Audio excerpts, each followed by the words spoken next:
China to create line of separation at Everest summit over COVID fears. It was not immediately clear how the line would be enforced.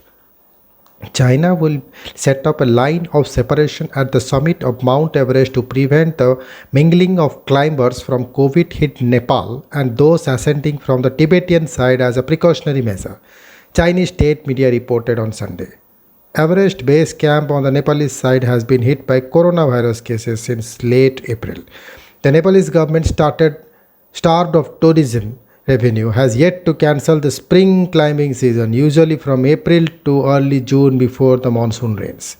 It was not immediately clear how the line would be enforced on the summit, a tiny, precarious, and inhospitable area of the size of a dining table.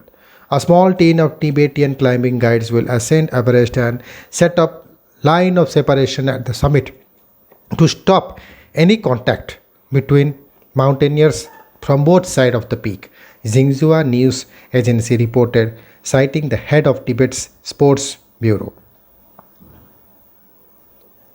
A group of 12 Chinese nationals are en route to the summit on the Tibetan side, Xinhua reported.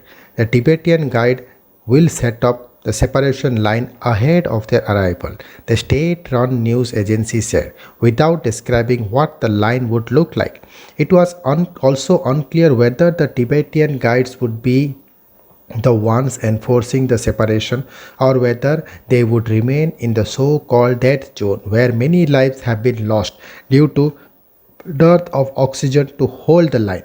The top of the 8,848-meter peak is a small mound of snow with barely enough space for half a dozen climbers and guides at any one time.